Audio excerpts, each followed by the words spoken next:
तो दोस्तों रोज की तरह जैसे मैं आपको डेली एक एक घटना सुनाता हूँ जिसको सुन करके आप बिल्कुल ही चौंक जाते हो और कभी कभी तो डर भी जाते हो।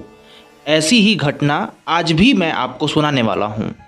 यही मेरा काम है और इस काम में मैं सफल भी हो रहा हूँ, क्योंकि आप जब कमेंट के ज़रिए हमें बताते हो कि आपको ये अच्छा लगा तो मुझे अंदर से भी अच्छा लगता है।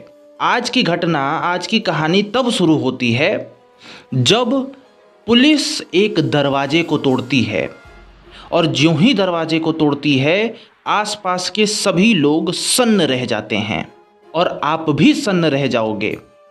देखिए, ग्रेटर नोएडा के पुलिस को 12 जनवरी के दिन एक फ़ोन जाता है और उस फ़ोन में एक लड़का बोल रहा होता है और वो बोलता है कि आप लोग मेरे बताए हुए जगह पे आइए और यहाँ पे फ्लैट का दरवाज़ा तोड़ दीजिए, क्योंकि ये जो घर है वो मेरे बड़े पापा के लड़के का है, लेकिन वो इस समय यहाँ पर मौजूद नहीं है।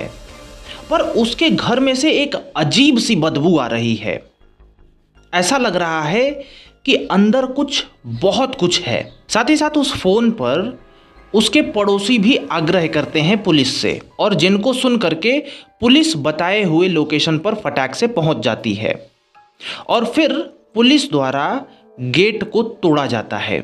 और ज्यों ही पुलिस गेट को तोड़ती है, अंदर पुलिस देखती है और साथ ही साथ लोग भी देखते हैं, तो दिखता है कि एक आदमी अंदर सोया पड़ा है चादर ओढ़ के। तो जिस व्यक्ति ने फ़ोन करके बुलाया था उसे लगा कि ये मेरा भाई ही सोया हुआ है, और बात भी सच थी। लेकिन जब उसके करीब गए ये लोग ना दरवाज़ा तोड़ करके, तो देखे कि यहीं से वो बदबू आ रही है। मतलब उसके भाई में से ही बदबू निकल रही थी, और उसका भाई इस दुनिया को छोड़ करके बहुत पहले ही जा चुका था, क्योंकि अगर हाल ही में जाता तो बदबू ना आ रही होती, लेकिन काफ़ी ज़्यादा बदबू थी। तो इसीलिए पुलिस भी ये अंदाज़ा लगाती है कि जो इसका भाई है ना, जिसका नाम जितेंद्र मान है, ये पहले ही इस दुनिया को छोड़ के जा चुका है, बहुत पहले जा चुका है। अब ये सब तो हो गया, क्लियर भी हो गया। तो यहाँ पर अब पुलिस इन्वेस्टिगेशन करने का प्लान करती है, क्योंकि पुलिस को साफ दिख रहा था कि यहाँ पे कुछ बड़ा हुआ है। अब थोड़ा सा आप ये भी जान लीजिए कि जितेंद्र मान है क्या और करता क्या है, जो कि कमरे में लेटा हुआ है और वो इस दुनिया को छोड़ के जा चुका है।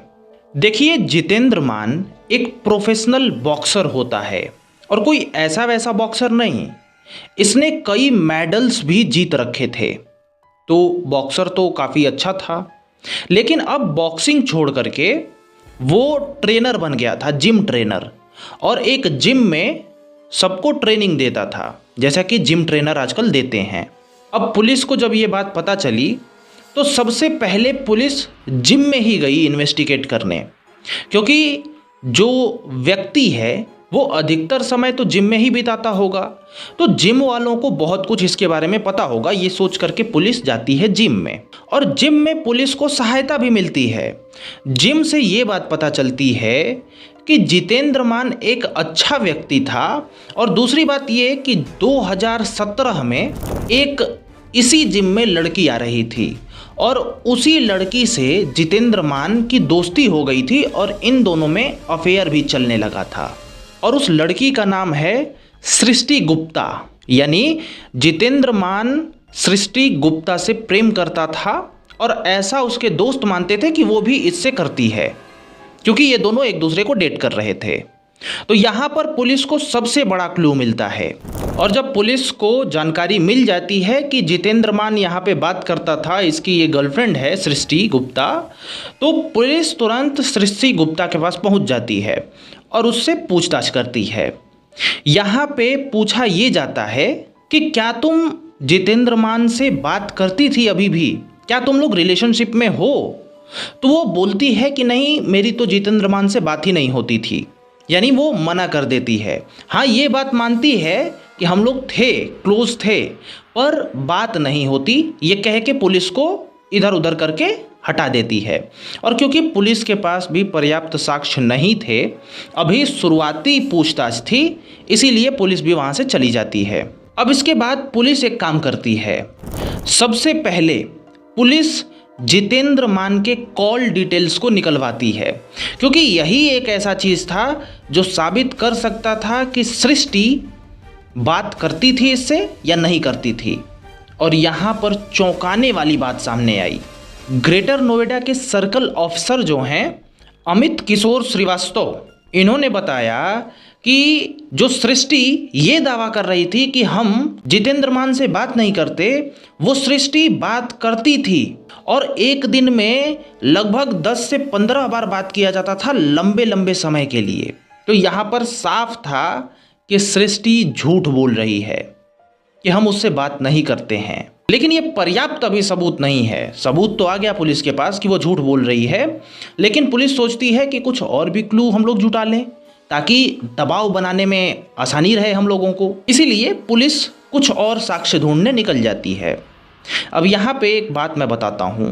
मैंने ये आपको बताया कि वो बात करती थी, 10-15 बार बात करती थी दिन में और फिर लंबी लंबी बातें होती थी।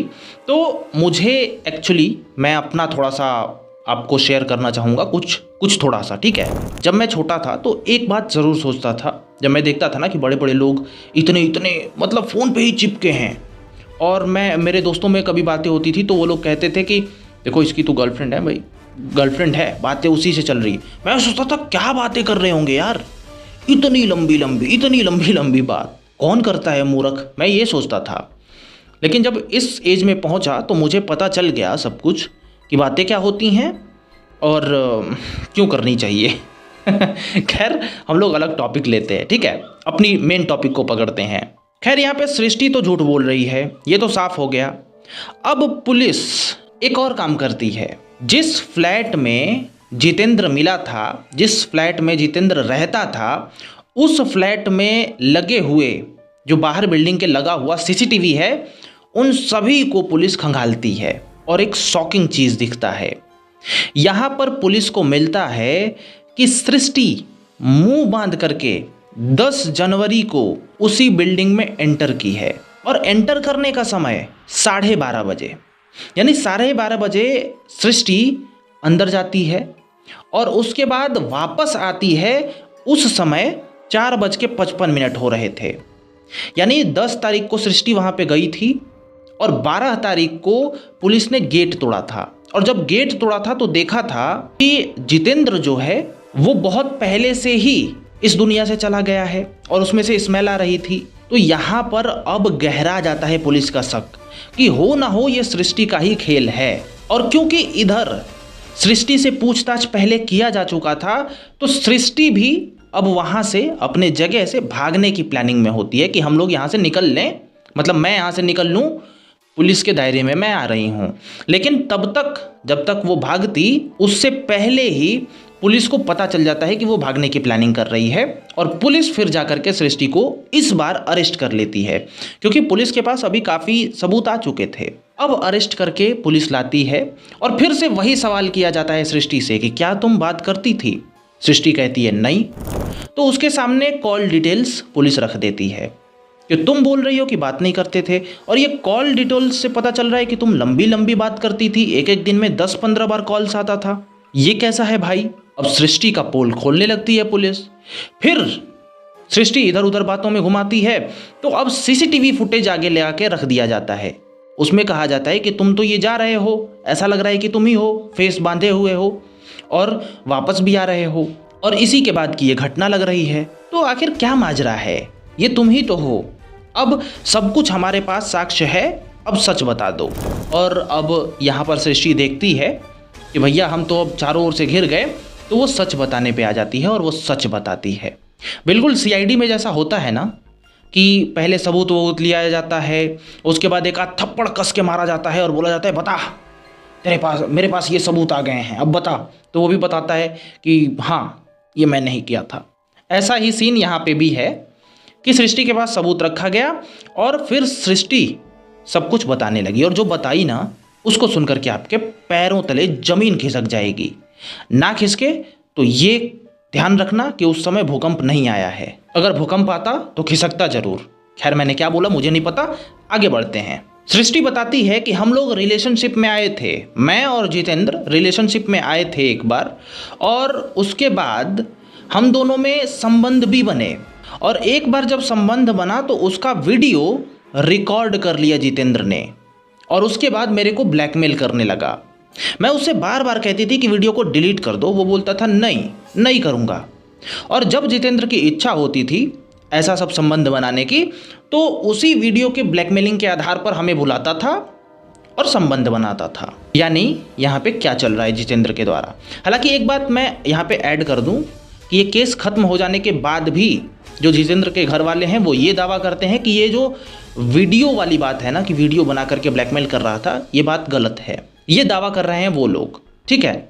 लेकिन अब हम लोग ओरिजिनल मुद्दे पे आते हैं। सृष्टि वीडियो को कहती है कि वीडियो बना करके ब्लैकमेल कर रहा था, और इसीलिए मैंने सोचा कि अब इसका बदला लेते हैं। देखिए, सृष्टि जितेंद्र के साथ तो थी ही रिलेशन में, लेकिन उससे भी पहले एक और व्यक्ति के साथ रिलेशन में थी, यानी सृष्टि डबल डेट कर रही थी। तो जो पुराना वाला था उसका नाम था इमरान, और ये सारी बातें इमरान को बता देती है कि देखो इमरान एक लड़का है, ऐसी ऐसी वीडियोस हम लोगों की बना लिया है, हमें ब्लैकमेल कर रहा है। तो इमरान कहता है कि अब क्योंकि ये तुम्हारे साथ हो रहा है और वो लड़का कर रहा है, ये तुम दोनों का ही मैटर है, तो तुम्हें खुद ही शॉर्ट करना पड़ेगा, लेकिन मैं इसमें मदद ज़रूर करूँगा। क्योंकि उसके साथ में भी रिलेशनशिप में थी सृष्टि, तो वो मदद करता है और सृष्टि को ले आके एक पिस्टल दे देता है और कहता है कि इसी से जो तुम्हें करना है वो तुम्हें करना है। बाकी अब इमरान यहाँ पे षड्यंत्र रचता है। षड्यंत्र बैठ के कैसे रचा जाता है ये देखिए।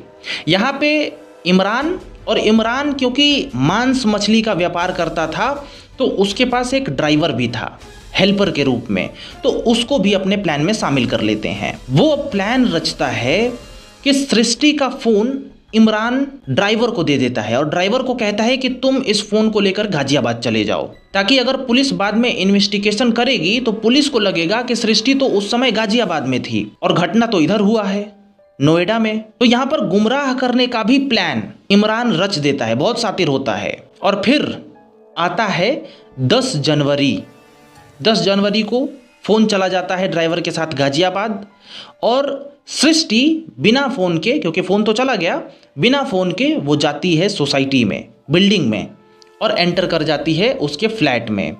और क्योंकि ये एक दूसरे को जानते थे तो यहाँ पर बातें होती हैं, और फिर से सृष्टि कहती है जितेंद्र को, बॉक्सर को, जो वीडियो है ना उसको डिलीट कर दो। पर ये भाई साहब अपनी ही मन में थे, इन्होंने वीडियो डिलीट नहीं करा, ऊपर से जाके बेड पे लेट गए, क्योंकि जो इमरान है उसने दिया हुआ था पिस्टल।